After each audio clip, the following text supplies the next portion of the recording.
Hello, and welcome to, I guess, what is now the fourth episode of the Baumbastic Podcast, the best damn Arkansas baseball podcast you've ever heard, anyone's ever even attempted to do.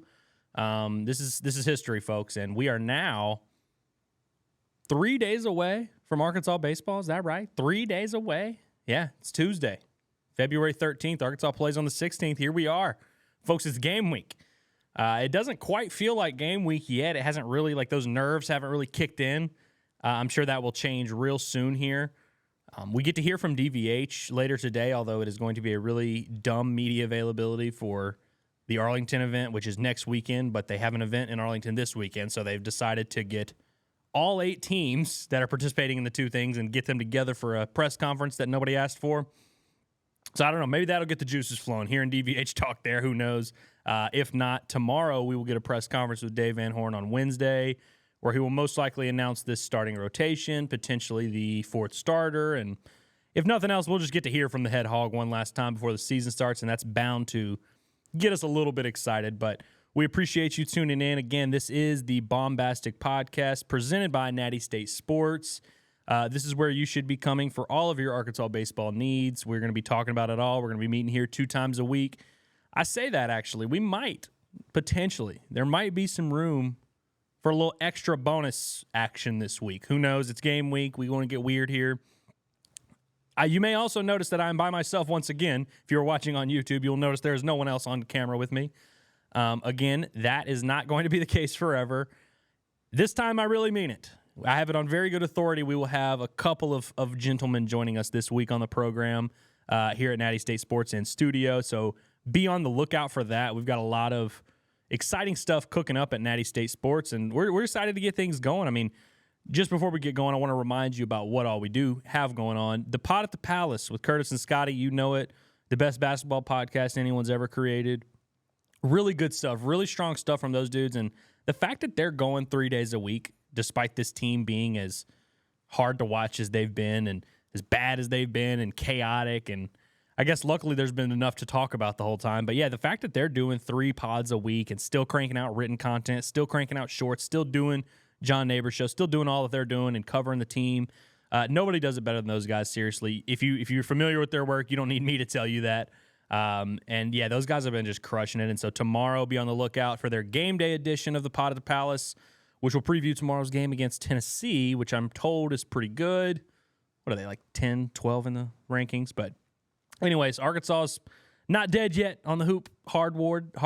And so go check those guys out, the Pod at the Palace. They've been crushing it for real. And the Natty State 6-pack with Curtis Wilkerson and myself, sneaky the best pod we have, maybe, some are saying. But we have a really good time on that show, just talking about, if you're tired of hearing about sports, if you're tired of, you're here to listen to me talk baseball, so I hope you're not too tired of hearing about sports. But if you are, if you get through with this and I ruin your day and you think, man, I'm just sick of hearing nerds talk about sports, well, then you might enjoy nerds talking about not sports, because that's what me and Curtis talk about a lot on the Natty State 6-pack. We just kind of goof off and talk about what me and Curtis talk about, which is what you talk about with your buddies when you go out to eat, you go have a drink, you go do whatever y'all are discussing, that's probably what we're discussing.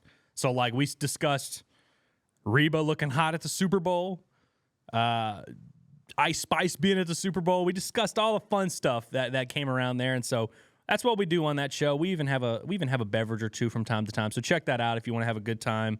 And as always, the John Neighbors show is crushing it, and it will be live tonight, Tuesday. If you're listening to this on a later date, you probably missed it. But if you are listening to this on Tuesday, February 13th, if it's not 4 to 6 p.m. yet, you better clear your schedule. Be at Flyway Brewing on Zion in Fayetteville. New place that has opened up in the last few months. It's a Little Rock organization. The best restaurant. It's legitimately my favorite restaurant. We have a lot of ad partners here that we have, we prop up and we love on the show, and we love sharing their product. Flyway is one where I've been promoting Flyway unprofessionally for years now, or for I guess months now, since they moved to Fayetteville. I love taking Hillary there. It's legitimately my favorite place to hang out in Fayetteville, favorite place to watch a ball game. So we're going to be doing a John Neighbors show live from there. So if you want to hang out with us, you want to see us and throw food at us, Flyway is the place to do it tonight And be on the lookout because we will be doing events there potentially throughout the year, potentially with this baseball season. So if you like watching baseball, you like drinking, you like eating cheese curds or burgers or pizza or whatever it is, they've got great food. And so go out there tonight. See us there. We'll hang out. We'll chop it up. But if not, try to make it out to some of our events that we do there in the future. I guarantee you those are going to be fun. And if nothing else, just go to Flyway. Like if you have not been yet and you're kind of on the fence, go to Flyway and have a good time. I have it on very good authority that Dave Van Horn loves a good drink from Flyway.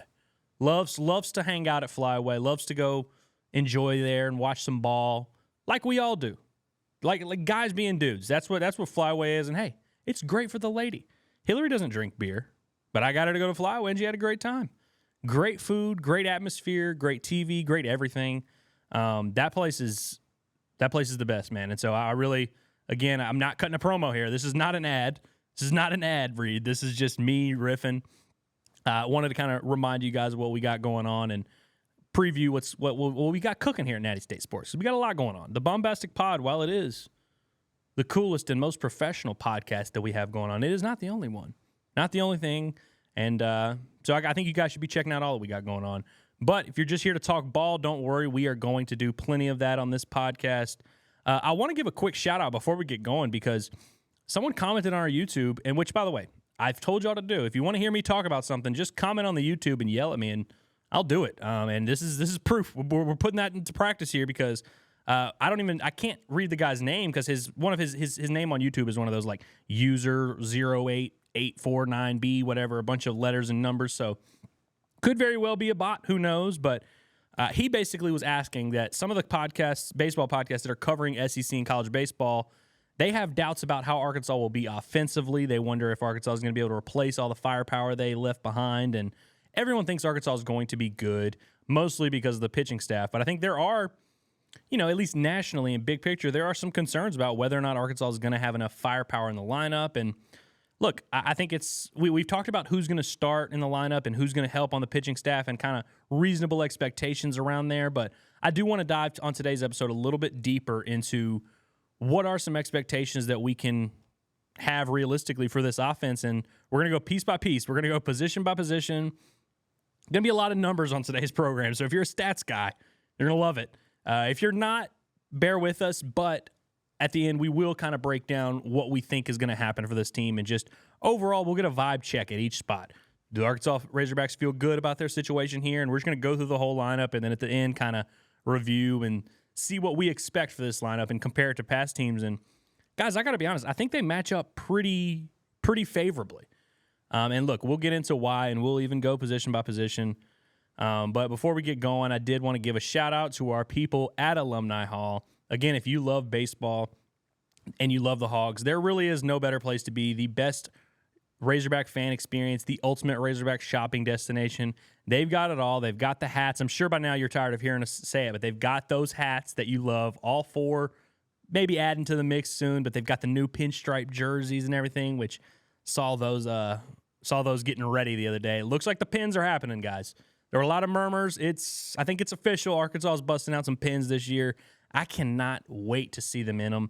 And I'm going to withhold any judgment until I see the full uniform top to bottom. I got to see it in action.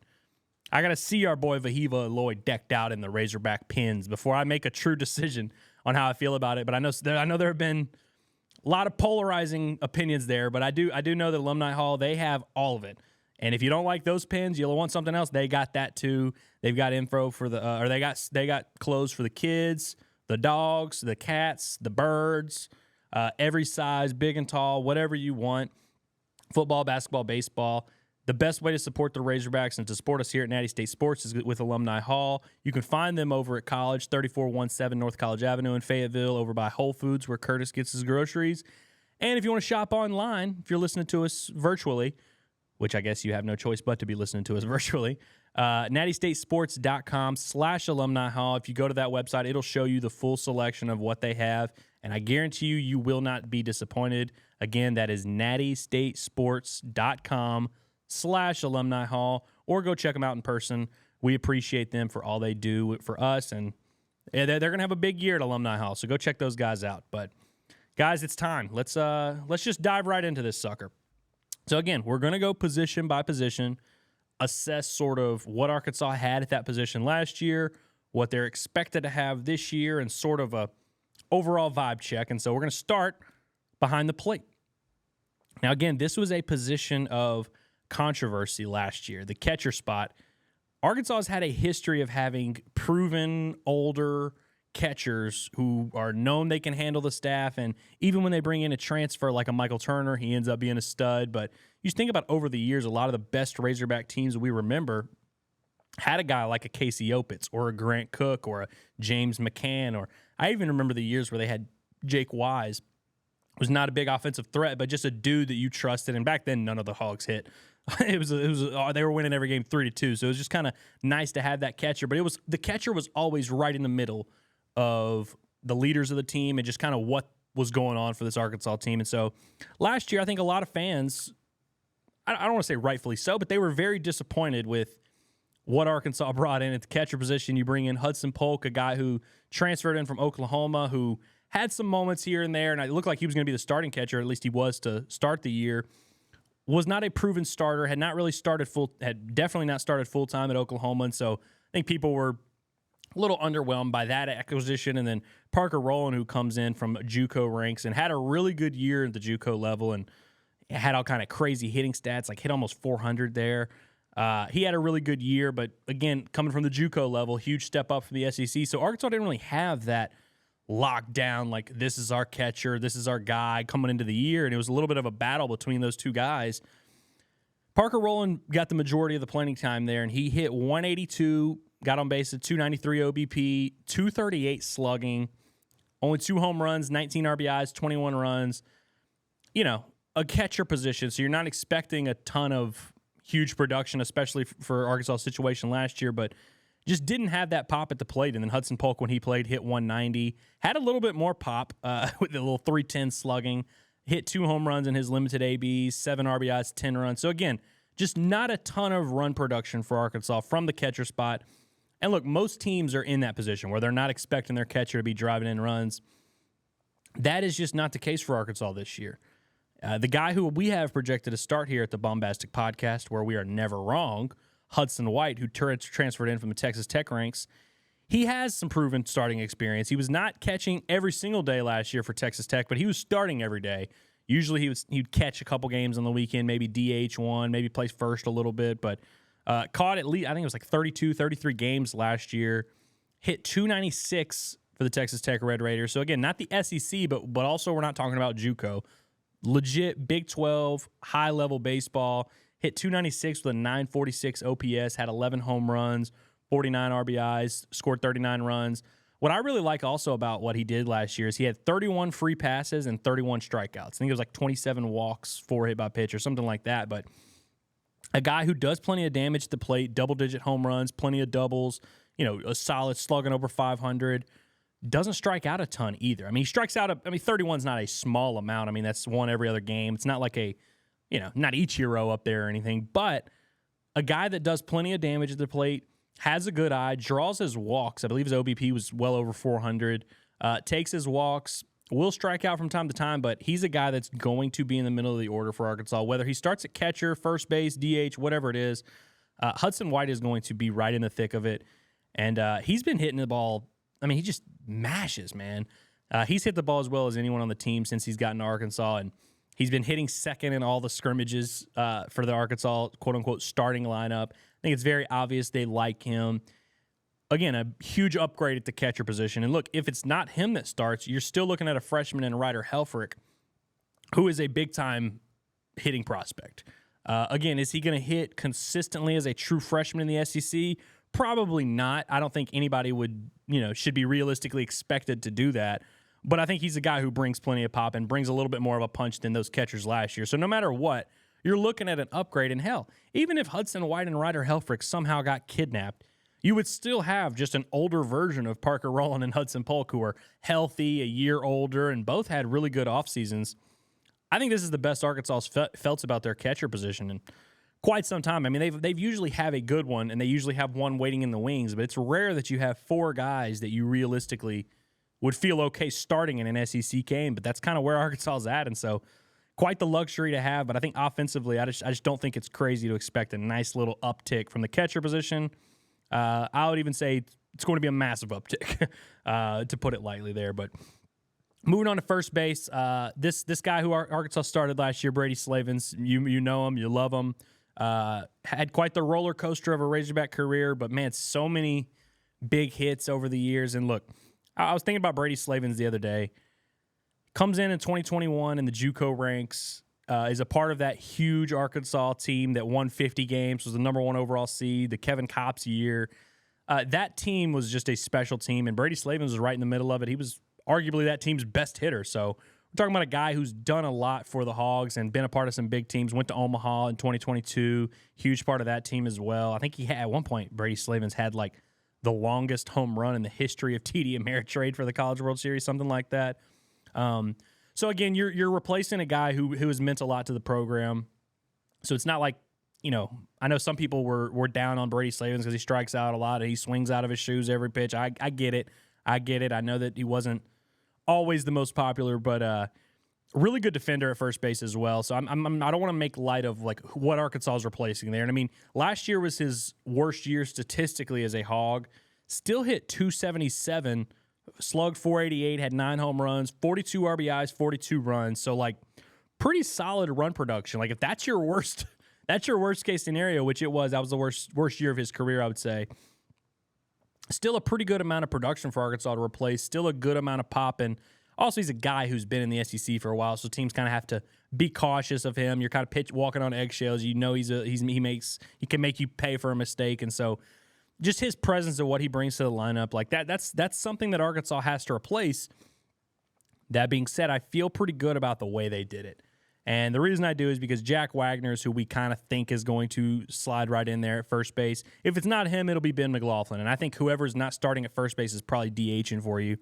And I think you'll probably see both guys and Hudson White, again, who's another big-time hitter who you feel pretty good about. But Jack Wagner is fascinating to me, man. So you look at his career when he was at Kansas, again, similar to Tavian Josenberg, you look at his numbers and you're like, nothing to write home about here. Just a guy who been around for 3 years, maybe 1 or 2 home runs in his entire career, has Tommy John surgery going into his 4th year at Kansas, I believe, so he misses all that. Bounced around defensively too, spent some time in the outfield, spent some time at first base, but just looking at his Kansas career, you're looking at that and you're like, all right, that's maybe someone you bring in as a utility, like backup somewhere that can fill in a few spots, but doesn't look like some, notable guy who you got to keep your eye on. After he has that Tommy John surgery, which, by the way, kind of crazy that he had Tommy John surgery as an outfielder / first baseman now is what he's going to be. But you don't see that often, but it happened. It kind of set him back, and in hindsight, might have been a huge blessing.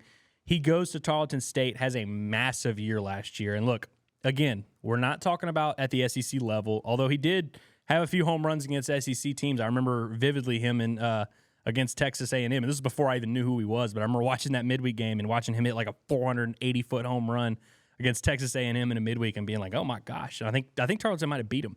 But Jack Wagner had a massive year. I mean, he hit 337 last year, slugged 692, hit 15 home runs, 56 RBIs, 41 runs. Again, like kind of came out of nowhere. This is a dude who in his career's, experience, been around, but had not been this like massive offensive threat. I don't know what Jack Wagner did in that offseason. I don't know who he talked to. I don't know what happened during his recovery.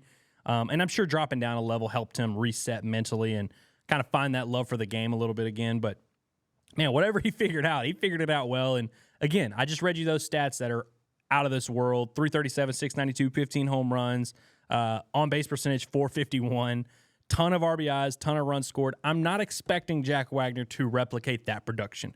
That would be preposterous. I mean, that's first-team All-SEC, borderline All-American if you're doing it in the SEC level type stuff. So I think we're going to expect a little bit of a regression there, but I still feel really good about what he brings to the table. And he's hit well. He's hit over 300 this offseason against Arkansas pitching, had some big moments. And so, and my favorite thing, I keep saying it, DVH, when we asked him about it, said he brings a little bit of attitude to the lineup. Older guy, about 23 years old. He's been around a little bit. This is his last year of college baseball. He's ready to let it all hang out. I can't wait to watch Jack Wagner play. I think he's going to end up being one of y'all's fan favorites. Really fun personality, fun guy to watch. And like DVH said, brings a little bit of that attitude. He's scrappy, and I think he's just the perfect guy to have in that kind of middle 5 to 7 range of your order where, he might not be the number one guy you're asking to drive in runs, but it's one of those that you might get through the middle section and be like, oh, yeah, there's 2 outs, and we somehow got Kendall Diggs out. We got whoever out, and then Jack Wagner just comes up and hits a 3-run double to make you pay. I see him being that kind of guy for Arkansas. So, again, I'm expecting a little bit of an uptick in production, again, based on what Brady Slavens did last year. I'm not saying Jack Wagner is going to do what Brady Slavens did in 2021 or whatever, or break the TD Ameritrade home run record, but I do think he's going to bring a lot of punch to this Arkansas offense, and so I like what he's bringing to the table. I think you guys will too, and we can argue about whether or not he's going to literally be an uptick, but I think around that, I mentioned Brady Slavens was 277 with 9 home runs. I think I'm seeing Jack Wagner just a little bit above that, maybe in that 290 range, could creep up to around double-digit home runs, but I like where they replaced what they did to replace Brady Slavens there. And if it ends up being Ben McLaughlin, a guy who hit 346 last year, got on base 442, slugged 487, didn't play every day, but got a ton of really valuable starting experience. A lot of that damage, a lot of those numbers that I just read you come from SEC play when he was a starting DH for Arkansas. So again, a guy who swings it, I think between him and Wagner, Arkansas feels good about what they have at that first base DH spot. Moving on to second base. Now, this is a little bit of an interesting one because the 2 guys who started at second base for Arkansas last year were Peyton Stovall and Peyton Holt, who are now on the team this year and will probably be the 2 guys that you see at second base. I guess also I should, since we're talking about this here, have not talked to you guys since last week's scrimmages. We talked about how Peyton Stovall was hurt and how Jared Spraguelott's the guy who's going to have to fill into the lineup, and that is true. We talked about some of the possibilities, and one of them was Peyton Holt moving over to second base, which is what happened at the scrimmage. Peyton Holt moves into the leadoff spot for Arkansas, which I thought was interesting, but I think it makes sense. He's a guy that likes to take his pitches, sees a lot, kind of has that spark plug, tone setter mentality. I think he's kind of a perfect leadoff guy, and so, I'm not, obviously I would have preferred Peyton Stovall not get hurt and that be how Arkansas found it out, but I won't be stunned if Peyton Holt doesn't leave that leadoff spot. But anyways, we're just talking about what this offensive production is going to look like year to year. So last year, it's interesting. So I want to make sure I word this right so I don't confuse anyone. So everyone listen real close. Peyton Stovall played a little bit more than halfway through the year. Like about 65% of the season is about where it happened, where Peyton Stovall finally had to jump off the horse and was like, look, I got to get this surgery. It actually might have been even more. It might have been closer to about 75% of the season. And so, look, Peyton Holt came in for him, and he started some at third before, had started some games at second, and kind of bounced around. So all this production isn't just from SEC play down the stretch, but Peyton Holt hit 392 into the place of Peyton Stovall, was unreal down the stretch, slugged 581, had 17 RBIs, which is insane because I just told you Parker Rowland had 19, and he played just about every day for the season. And John Bolton, who I'll get to later, he had 19 RBIs. And Peyton Holt had 17, and he really didn't even play that much. Scored 24 runs as well, so he was hitting down at the bottom of the order. It was a nice little audition for him to show that he can spark plug this offense. I think it's kind of perfect why he makes a lot of sense as a leadoff guy. But again, he was awesome for Arkansas down the stretch. So look, I just read you what numbers I just read you besides the counting stats: the 392 batting average, the 489 OBP, and the 581 slugging. Peyton Holt is not going to replicate that. He's just not. If he does, then he's going to make a lot of money. He's going to be a lot richer than any of us expected him to be. And who knows? If he's able to do that for a full season, cool. I would not expect him to be. So you might hear that and be like, all right, so they're not going to be as good offensively at second base. But like I said earlier, Peyton Stovall played for about 75% of the season. Now, Peyton Stovall's a really good baseball player, and that's who they're bringing back. And so it's like, yeah, you're pretty much about the same. But if you remember correctly, Peyton Stovall was banged up for a lot of that season. I would say for at least half the season, Peyton Stovall was banged up. In fact, more, because I remember it was the second weekend of the season when he first hurt that shoulder and then was playing through it. So really, you're talking about Peyton Stovall, but it's not the real Peyton Stovall. I mean, he hit 253, 330 on base percentage, 393 slugging.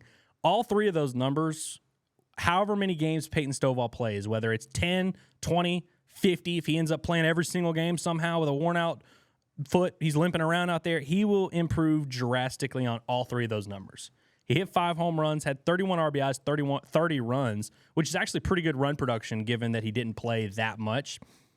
But basically, so what I'm saying is, to wrap it all up, Peyton Holt is due for some regression from the outstanding pace that he had down the stretch last year, but Peyton Stovall is due for a ton of progression based on what he performed last year and what he put out there.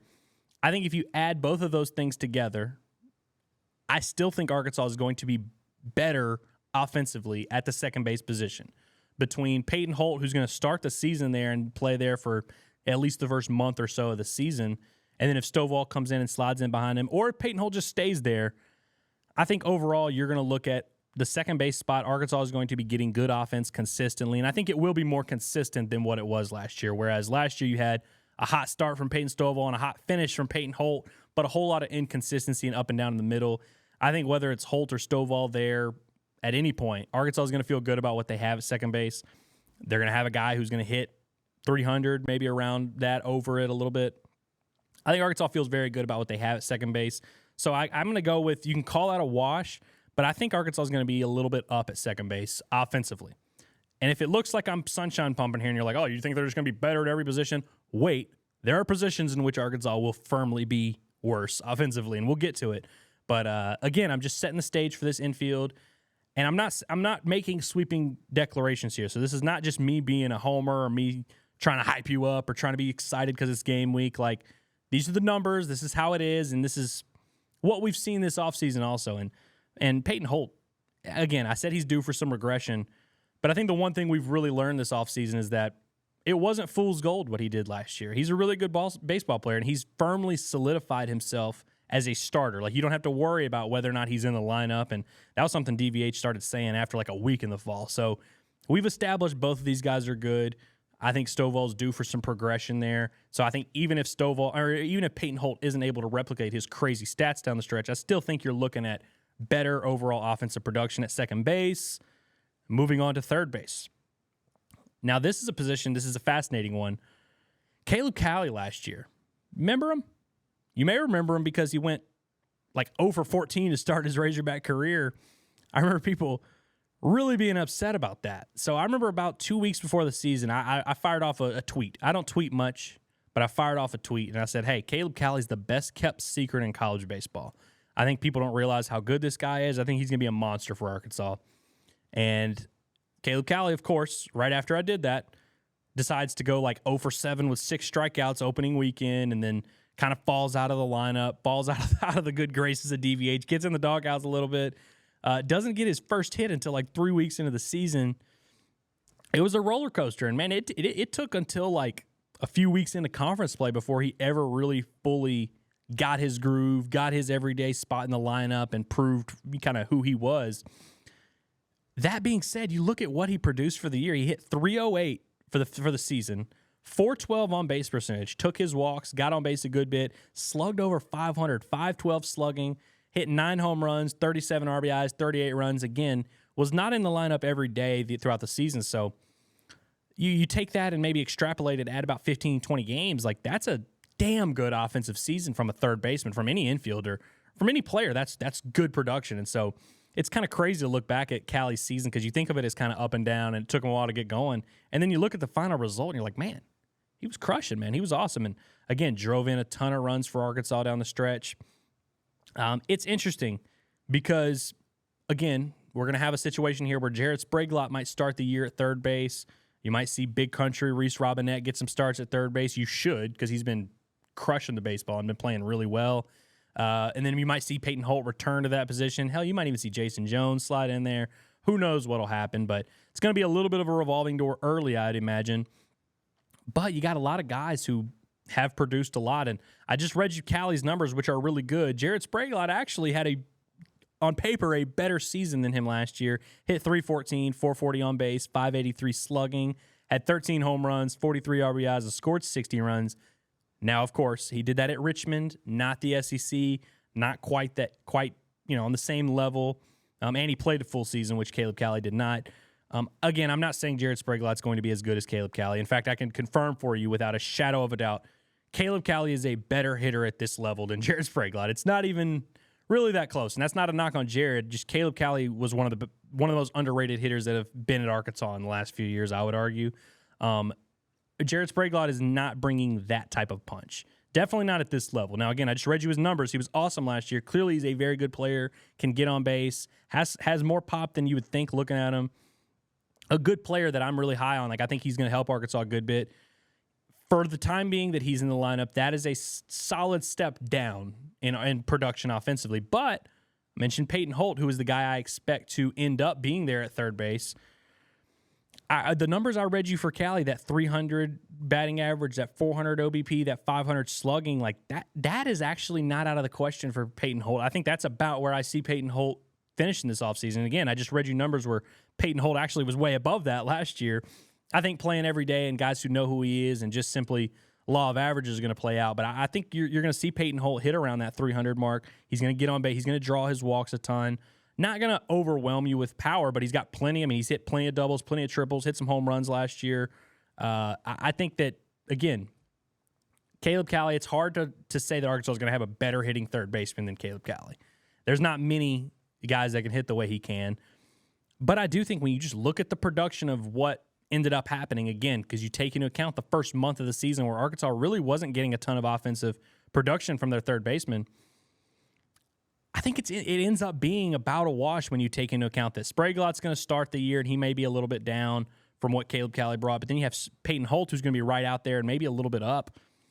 I think it ends up being pretty close. So I'm going to go with a slight step down at third base just because of how much respect I have for Caleb Cali. But again, guys, like, it's not like this is a position like shortstop or catcher last year where Arkansas is like in trouble or this is a notable weakness or like something, an issue here.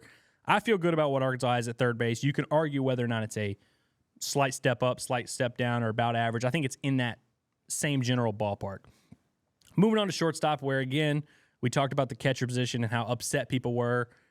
I think people were really disappointed with the haul Arkansas got in the transfer portal last year at shortstop. And, again, let's not misremember history here.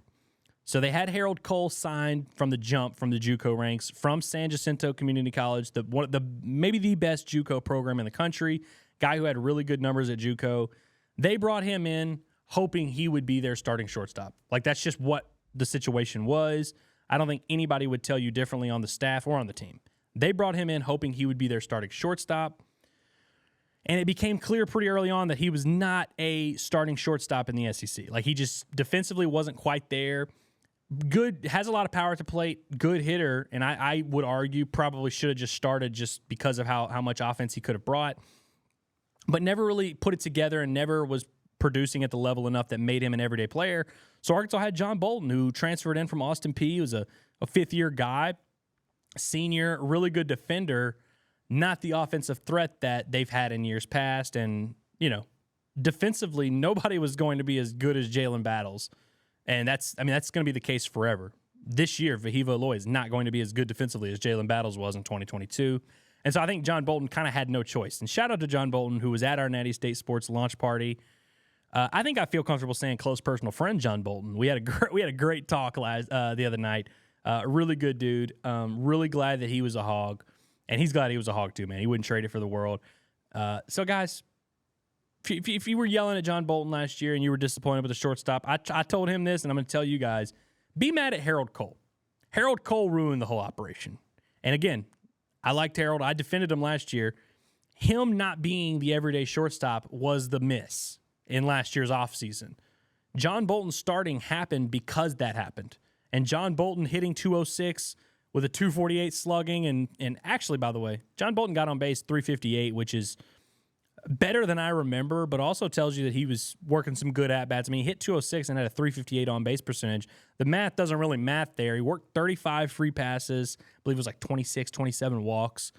So a guy that got on base and scrapped, but again, 0 home runs, 19 RBIs, scored 32 runs, not a bad number. Not necessarily the offensive punch that Arkansas has had at shortstop in years past and will have this year, because we're going to move on to my favorite topic, which is Vahiva Aloy. I've given you the spiel. You know the guy's nasty. He homered Saturday at another scrimmage. I believe that was his 9th home run of the offseason. Just keeps doing it. He's a special talent. Hit 376, 427 on-base percentage, 662 slugging percentage, 14 home runs, 46 RBIs, 69 runs. This is a dude who is going to bring a ton of punch offensively. He's been hitting fourth in the order in Arkansas's scrimmages. He's gonna be in the middle of that lineup. He's gonna do a lot of damage. He's super aggressive at the plate. There's no doubt Arkansas is going to get more production out of their offense from the shortstop position. That's just how it's going to be this year. The one thing I will note with Vahiva Aloy, who I love, there are some questions about his defense, which I feel like he has answered this offseason because he's been great picking the ball. The throwing accuracy was a concern. I don't know what it was last year, but it seems like they got it fixed because I've only seen one error out of him. I went back and looked at the charts. I only charted one error from Vahiva Aloy this entire offseason, and I wasn't at every single scrimmage, but I was at enough to where I should have seen more than one error, and I did not see more than one error. So I feel good about that. But another thing I want to point out, I mentioned he's very aggressive at the plate. Only 15 walks last year, which for a guy that hit 376 with 14 home runs, I'd assume hit in the middle of the order there, should have probably walked more than 15 times. I think that's something that kind of jumped out to me. I mean, he hit 376, but his on-base percentage was 427. Just to put that into context, Jason Jones, who I'm about to get to in a little bit, hit 196 as a true freshman, but his on-base percentage was 403 because he drew a ridiculous amount of walks. Now, that's a little bit of an anomaly, but we're talking about a guy in Vahiva Aloy who, as a freshman, had a 427 on-base percentage, barely higher than Jason Jones, who hit 196, which is kind of crazy. Just that kind of broke my brain a little bit. But again, does a lot of damage, will hit a lot of doubles, will hit a lot of home runs, will bring a threat that Arkansas needs out of the middle of the order, that needs out of their shortstop. And I think you will be pleased with the production you get from that guy. I think it's safe to say that Arkansas is going to have an uptick there. So, again, feel good about the infield. And we've wrapped up the infield now. And almost every spot you can make a case is going to see improvement. And some of them are going to see significant improvement. Second base and third base we can kind of argue about. But I think it's close to the same level, if nothing else. And I think every other place they're safely above what they had last year. And so, again, we're just going position by position. We'll recap it at the end for those that have been struggling to keep up in their mind. But we're moving on to left field. Now, guys, I mentioned earlier that there will be some spots in which Arkansas is safely going to take a step back offensively. Left field is absolutely one of those spots. Jared Wagner was the everyday left fielder for Arkansas last year, hit 313, on-base percentage 457, slug 673, so a ton of power, drew his walks, had 15 home runs, 51 RBIs, 46 runs. Just an all-around really good hitter, really good offensive threat in the middle of the order. Arkansas is going to miss that guy a lot. Anytime you read, those numbers I just read you, that's at the SEC level, and he missed some time in SEC play, so it's like he would have had probably closer to 20 home runs. This is a guy who drove in a ton of runs for Arkansas. They leaned heavily on him. That's a lot of production to replace, and I'm not sure they can do it, at least not with all one guy. The guy that we've projected to start is Jason Jones, who, again, has not really run away with the position yet this offseason. And I say yet as if there's 3 days left. He didn't run away with the position. The battle is going to carry over into the season. I still think he probably gets that nod opening day, but I think you will see Will Edmondson start games on opening weekend and midweeks and throughout the early portion of the season for sure. He's earned the right, man. Will Edmondson has had a really good offseason, had a massive year in JUCO, hit over 400, had a huge breakout, hit over double-digit home runs, stole a ton of bases. Will Edmondson's been swinging the bat well. He had a base hit off of Hagen Smith the other day, hit a home run off of Will McIntyre. Will Edmondson, if nothing else, has just made this a very real battle. Ross Lovich, the Missouri transfer, he's also probably going to get a few starts there just as the only left-handed bat out of the group there. I think you'll see all three of those guys start in left field. All three of those guys I like. I think I like the potential of Jason Jones a lot. I think that's who they end up going with, and I think that's who they probably should just because of the upside. And I think that given some of these other pieces on the roster, I think you can kind of afford to do that with this team. But Jason Jones, I love the potential there, and I think he's got a chance to be a good player for Arkansas. And I think going into his junior year, if he's able to win this job and start every day and get some good experience, I think going into his junior year, we can talk about maybe a borderline All-SEC, maybe a potential high draft pick, all that stuff. But he's got a lot to prove, and, we'll see how it goes. But I think I just would not be able to realistically come on this podcast and tell you, hey, Arkansas is going to, Jared Wagner, all those numbers I just read you, they'll have that again. It's going to be good. Just move on. Yeah, no. I think you're probably looking at a little bit of a dip. And look, even if Jason Jones, whatever the best case scenario, I just don't think it's realistic to expect him to hit 300 this year. Now, the 15 home runs, if he plays every day, he could absolutely do it. This kid's got special power. He's got as much power as anyone on the roster. And I think I want to see what he looks like every day, just to see those dips and see those ups and downs and just see what it looks like. I want to get a full sample size Jason Jones so I can really see what we're working with here. I think that's what a lot of Hog fans want. But again, I mentioned Will Edmondson. I mentioned Ross Lovich, who's starting to come on. They've made it a battle. We'll see what all three of these guys bring to the table. I think the cream will rise to the top, and that competition is going to help that room. But again, it's Arkansas is safely going to have worse production offensively from their left fielder this year. They just are. And that's not a bad thing. Jared Wagner, I just read you the numbers, 673 slugging. I don't know anybody that's doing that. And if they are going to do it, you shouldn't go into the season expecting them to. But we move on to center field, and this is another spot, guys. I cannot come in here in good conscience and tell you that Ty Wilmsmeyer is going to match what Tavian Josenberger did offensively for Arkansas last year. But I will say this. When Arkansas brought in Tavian Josenberger, I also didn't think Tavian Josenberger was going to do what Tavian Josenberger did. Now, I will say, in the offseason, it didn't take long for us to realize that Tavian Josenberger was better than his numbers at Kansas indicated. Now, I mentioned that with Jack Wagner, where if you look at his resume at Kansas, you're like, he's not, none really to speak right home about. That was the case with Josenberger last year, but the difference is, I remember the first scrimmage we finally got to see Tavian play. It was obvious right away, hey, this guy's a plus hitter. This guy can hit. He might hit leadoff for this team, and he ended up doing it. And he had more pop than we thought. He hit 10 home runs after only having, I think, 2 or 3 in his entire career at Kansas. Had a breakout year. Ends up getting drafted, I believe, in the 3rd round by the Orioles. Don't quote me on that. Also saw Tavian Josenberger at the scrimmage the other day. Him and Austin Ledbetter, QB1. Always good to see like the former Hogs that come back and love to be at the university and still keep those relationships. But again, so Tavian Josenberger hits 286 last year, got on base 414. That's for a guy that hit 286, 414. That'll play. And at your leadoff spot, that's what you like to see. Slugged 490, which is a career high by far. Hit 10 home runs, 33 RBIs, scored 51 runs. That's a lot of production from your center fielder. That's a really solid season. We've seen Arkansas have a ton of dudes have similar seasons to that. Ty Wilmsmeyer last year, if you look at his Missouri stats, you may think, Andrew, what are you talking about? He hit 311, 380 on base percentage, 482 slugging, not too far away from what Tavian did. Had 7 home runs, 25 RBIs, 40 runs. About 80% across the board of what Tavian Josenberger did. The average is a little bit higher, not quite as much power, but you look at those two lines and you think, it's not that big of a drop-off.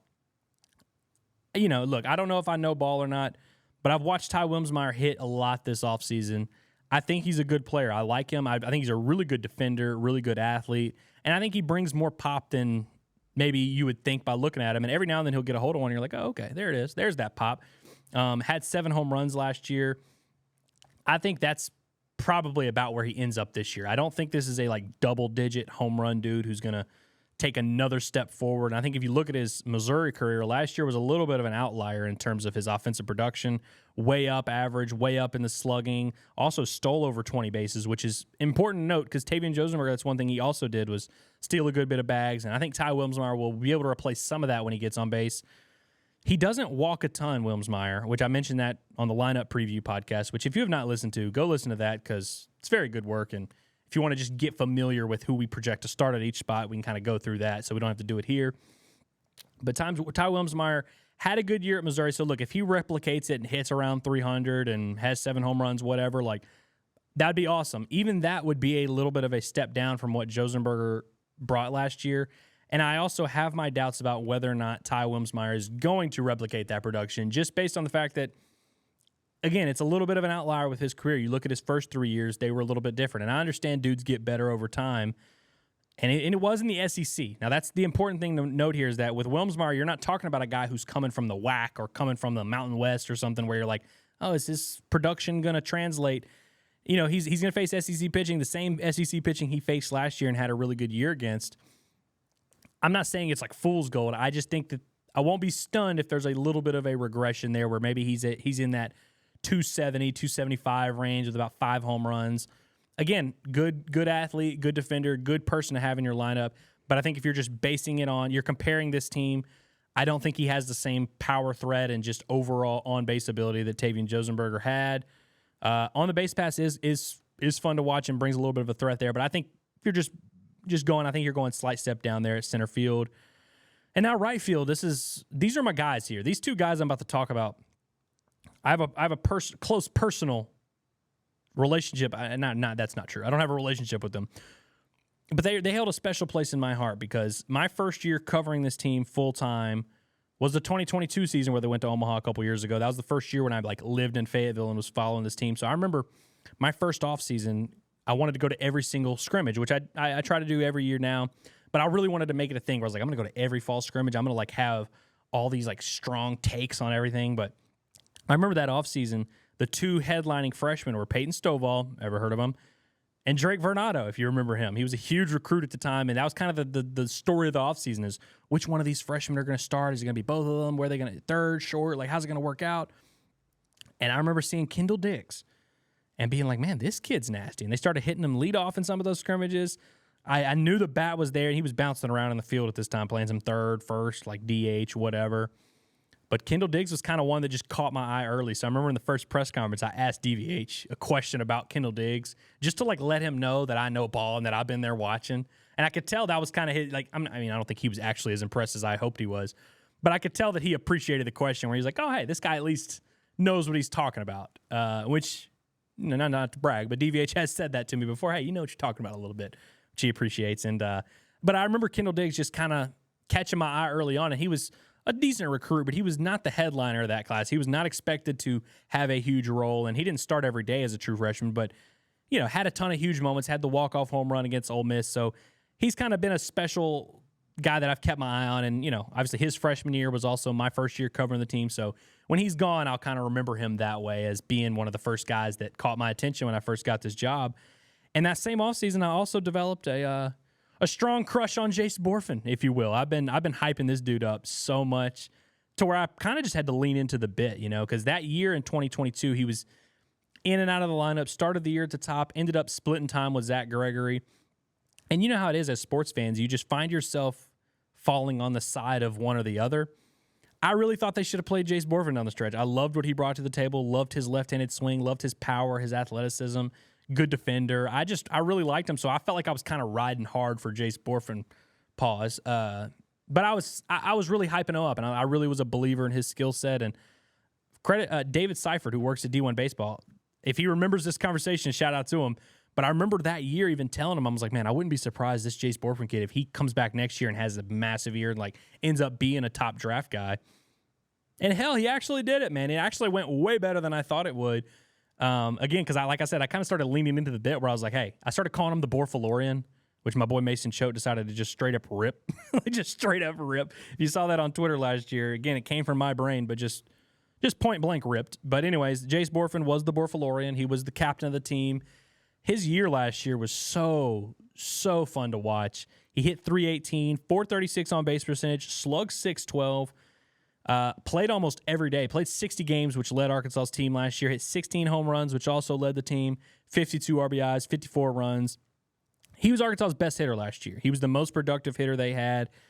Whatever criteria you want to use, he was the best one. He led them in average, led them in home runs, played the most games, had so many clutch hits for him. I mean, even in the game that ended their season against TCU there, he hit a 2-run home run in the fifth inning to give them a huge lead, and it was kind of if they had come back to win, it would have been a moment I would have never forgot of man, remember when Jace Borfin hit that home run? He had so many awesome, hit that 500-foot home run against Chase Dolan, or just big hit after big hit. And another guy who has become that dude for Arkansas who just seems to come through when they need him the most is Kendall Diggs. So I think he's the perfect right field replacement. And look, offensively, I read you Jace's numbers there. Kendall wasn't quite, not quite on par with that last year, but they had the exact same OBP at .436. Kendall hit .299 at the plate, had a .547 slugging, so not quite the same punch or power there. But Kendall did drive in 63 runs, which did lead the team. Hit 12 home runs, so it's not, I'm talking about him like he's a step down in power. Still a ton of pop, 51 runs scored. Again, ton of clutch hits, tons of big moments for Arkansas. The 63 RBIs, those were huge. And he was bouncing around DH, right field, left field, whatever it was. Both of those guys last year pretty much kept this offense and kept this team afloat. And I think Kendall Diggs is going to be even better this year. He's been crushing in the fall. On the offseason, I should say. These past few scrimmages or these past few weeks, he's really turned it up a notch. He looks like the kind of guy who's just reaching his final form. He's making the strides you want him to make. I mean, as a freshman, he's a guy who didn't play every day, but you saw the vision. Last year, he was able to get into the lineup, and we saw what a full season of Kendall Diggs looked like, and it was awesome. He hits 299. I mean, just a fun year. I think he's going to take. I'm not expecting him to just continue that rate and be hitting 400 now this year, but I think he's just going to take a little. It's going to be ramped up just a little bit. I think you'll see him hit in that like 320 to 330 range. Maybe take those 12 home runs. Maybe make them 14, 15, 16. But again, I think regardless of what the numbers are, Kendall Diggs is just a dude you're trusting at the plate. You trust him to come through. You trust him to get that big hit. Left on left, it don't matter.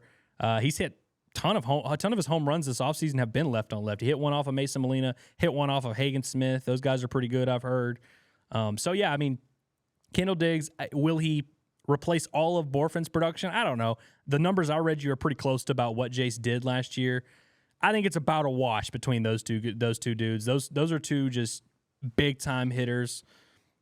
You can take your choice. You just pick a name out of a hat. They're pretty similar. So, look, I should also mention Kendall Diggs was the DH last year, and if there's one position where Arkansas actually really probably has no chance to replace their production, it might be DH because Kendall Diggs was there, and I read you his numbers really good. But when he wasn't at DH, when he was playing right field, Ben McLaughlin was the guy who subbed in, and I read you his numbers earlier, hit 346, got on base a ton, and had some pop hits, slugged 487. Arkansas got elite production out of their DH. I mean, Kendall Diggs, I believe, was on the All-SEC team as the DH, so literally got more than just about everyone. So I wouldn't be surprised if it's Ben McLaughlin or Jack Wagner at that spot. I think it's tough to say they're going to replace all that production, but again, these are just dudes they feel good about. So regardless of whether the numbers shake out of like they're better here or worse here, better here, worse there, like you get the general sense of how they feel about each of these dudes. I listed a lot of names for you there. I know it's a lot of maybe information overload. I might have to give this podcast a second spin just to really process it, but I think it just tells you they feel good about every spot. Not going to be up at every. It's not going to be across the board unanimous. Arkansas is a better offense than they've been, but I do think so. Just to review, catcher, I wrote these down in just little categories here. Catcher, way up in production. I've given you the spiel. They're going to be up. First base, slightly up. I think from Brady Slavens to Jack Wagner or Ben McLaughlin, you're looking at a nice little increase, but nothing too crazy. Second base, I think we're going slightly up there as well, just based on the fact that Peyton Stovall was not himself, and he was the guy who played there for most of the season. So even with Peyton Holt's late punch, I think what Arkansas got at second base last year, they'll get a little bit more just based on there being more consistency. We like the two dudes. They're a year older. They'll be healthy. I just like what Arkansas's got at second base. I have them going up. Third base, I have it as a wash. I just think Peyton Holt, Caleb Cali, I like both those guys. Both are studs. Different, not the exact same player, but similar in value in what they bring. And I think Jared Sprague, for however long he has to fill in, ain't too shabby as a replacement there. So I feel like it's a wash. If you want to say slightly down, I won't argue with you. Go for it. If you want to say slightly up, I won't argue with you. Go for it. Again, shortstop, way up. I don't have to do that spiel again. John Bolton, you're my guy. Underrated Razorback legend. But Vahiva Aloy is the man. He's going to be awesome this year. The production's going to be way up. Left field is where we think it's going to be solidly down. You can, if you're a huge Jason Jones believer, I think you can make your case of like, hey, I think the light switch is going to come on and he's going to hit 18 home runs and it's going to be great. You can talk yourself into him replacing Jared Wagner's production. You can do that. You're more than happy to. And hey, this kid's so talented. I absolutely would not be stunned if he did. But I, for one, as for me in my house, we will not be projecting Jason Jones to slug 650 this year. Center field, again, I said Ty Wilmsmeyer, who I like a lot. I feel like I've been kind of critical of his game, and I'm not. I just think Tavian Josenberger was awesome, and so I think we're looking at a little bit of a slightly down there. And then at right field with Borfin and Diggs, I think that's a wash. You can make your case, or if it's slightly down, slightly up, whatever. I think it's pretty close. And DH, I'm okay with saying it's slightly down. So if you just look at it, guys, put all that together, Arkansas is going to be a better offense than they were last year. I just think the spots that they're better, they are so much better. And the spots where they're quote-unquote worse, it's not as big of a gap. I think left field is really the only one that it's a noticeable, maybe even center field if Wilmsmeyer struggles out the gate. But I think maybe two spots where there's like a real step back, but I think they're more than making up for it with what they've got at catcher, first base, second, third, short. DH even's going to be bringing some pop, and I just think they have options.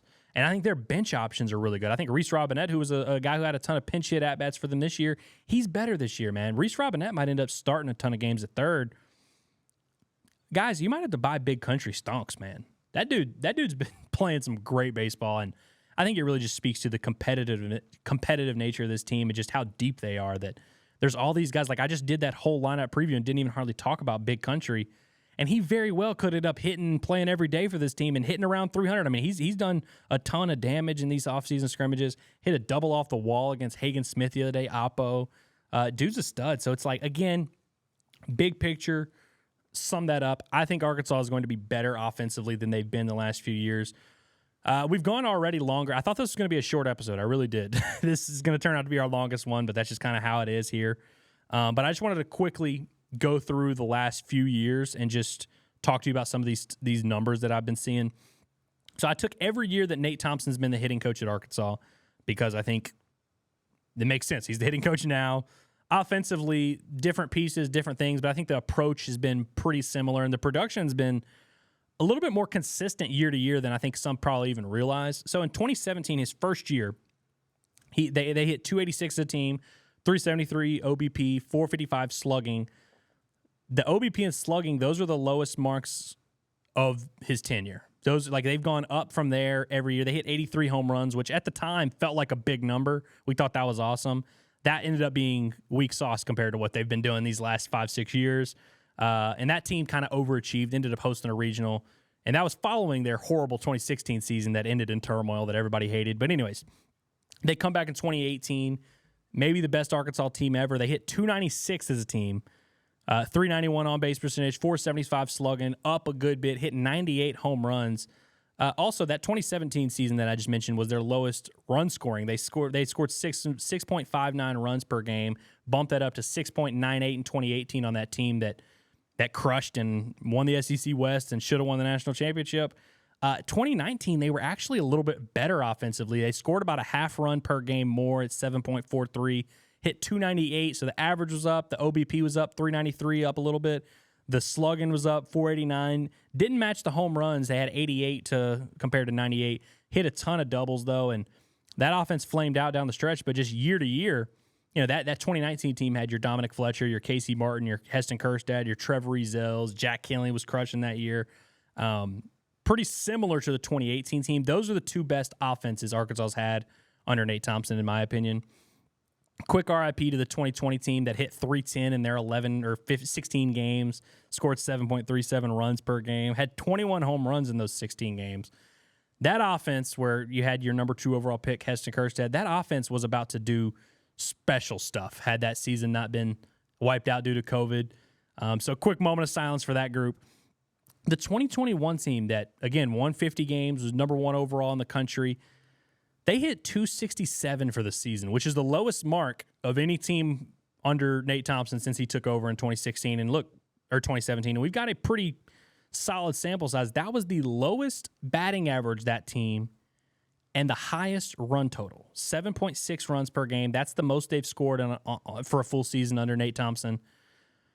For you, and I know everyone always asks all the time, one of the questions I get the most is like, you know, are we going to be dependent on the home run this year? Are we going to be striking out a ton? Or is it going to be like boom or bust offense type of thing? And I would love to come here and tell you, oh, no, man, they're going to be bunting dudes. They're going to be small balling it up. They're not going to strike out. They're going to hit home runs, but they're not going to be dependent on them. Guys, it's 2024. This is just kind of the way baseball is played. I think that 2021 team is a perfect microcosm of kind of what baseball looks like nowadays, where you draw your walks. They hit 109 home runs that year, which is a program record. You draw your walks. You work the count. You might not hit for a super high average, but when you get mistakes, you got to make them pay. Hit your home runs, hit your doubles. Again, work your walks, work the count, all that stuff. On paper, that team hit 267, like I said, and you look at the numbers, I don't even think they had a guy hit over I think Robert Moore hit 284, and I think that might have led the team, him and Brady Slavens. Not at some of super high averages, but that team did a lot of damage, and they kind of scrapped 1 through 9 and made it work. I think that is kind of the formula that we've seen for this team is They're not going to string together 4 straight hits. And in the SEC, when you're facing guys that throw 97, you're facing Hagen Smith, you're not going to string together 3 straight hits. Like, it's just really hard to do that. And if you're trying to build your offense around that, it's going to be really hard. And look, that's not saying that these guys should be going up there just looking to launch everything and striking out and all that.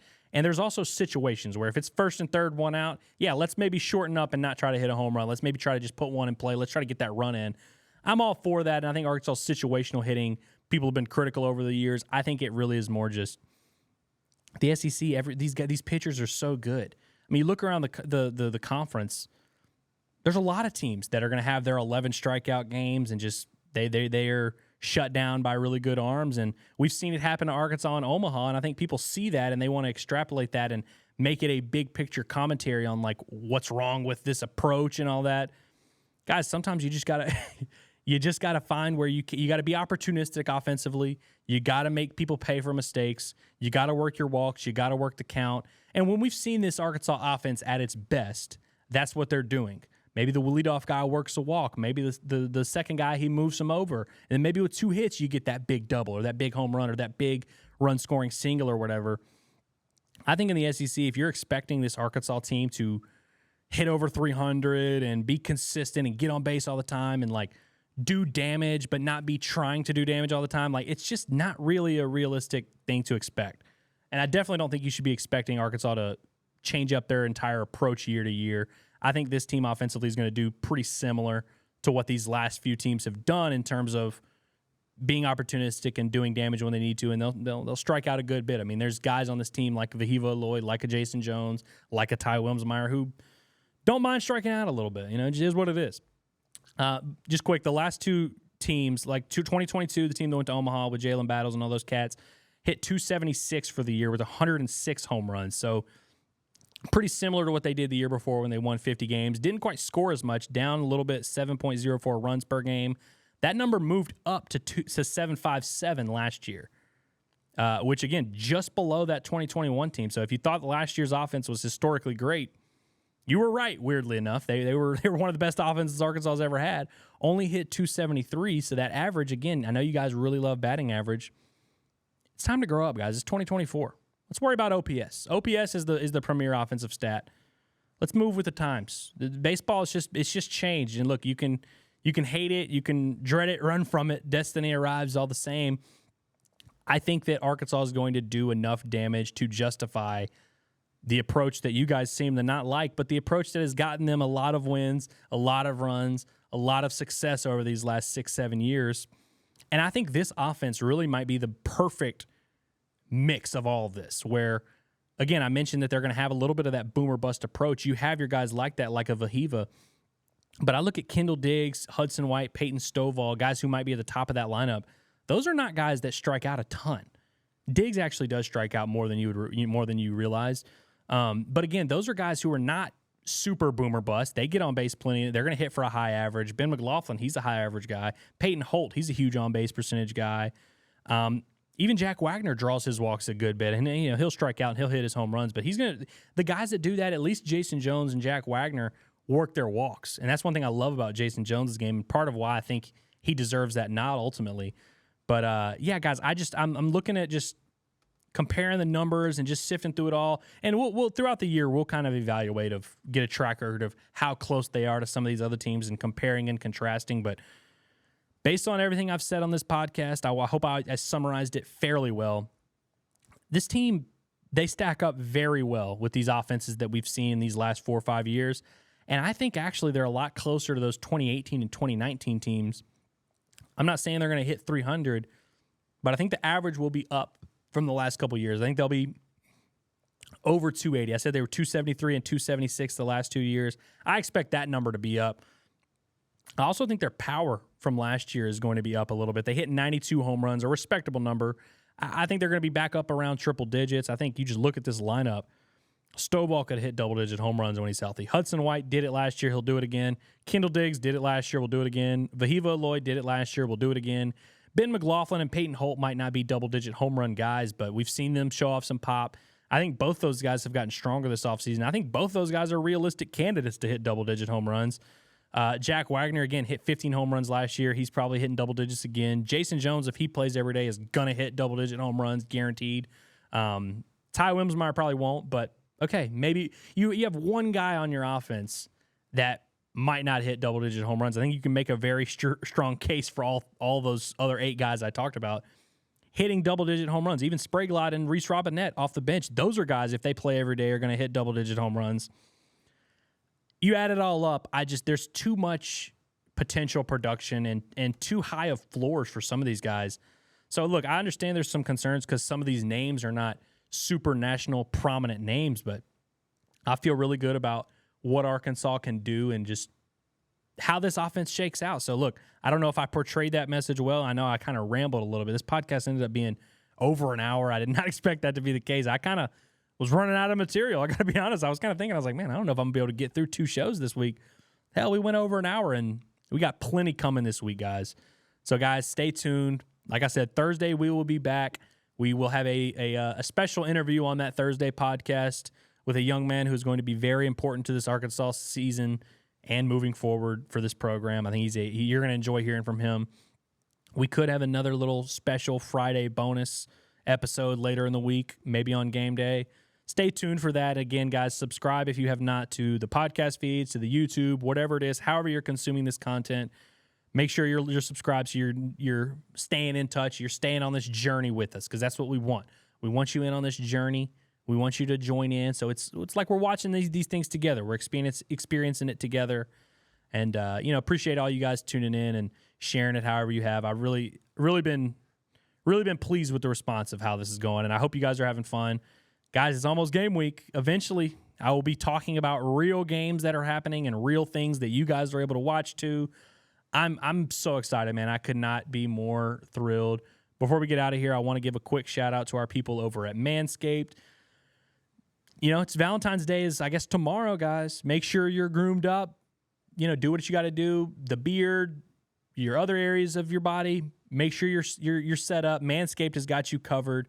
They'll take care of you. If you go to their website, manscaped.com, use the promo code Natty, N-A-T-T-Y, promo code Natty, N-A-T-T-Y, for 20% off your men's grooming needs. As they say in the biz, your balls will thank you. Your date tomorrow night will also thank you. Guys, let's take care of ourselves. Let's go check out Manscaped. You won't be disappointed, man. The Manscaped gets a high approval rating. Anytime I reference Manscaped to anyone who uses it, they swear by it. Like, it's the best thing ever. I'm aware. I don't have my Manscaped t-shirt on, but I'll wear it one day on these pods. But Manscaped, we love those guys. We appreciate their products. We only promote good stuff here at Natty State Sports. And Manscaped certainly falls into that category. Reminder, manscaped.com, promo code Natty for 20% off. Guys, it's been a really fun episode 4 of the Baumbastic Podcast. I appreciate you sticking in for the full hour, however long we've gone here. We'll see you next time. We'll see you Thursday. We got a lot of fun stuff coming. I'm Andrew Ellis. I appreciate you guys tuning in. Signing off.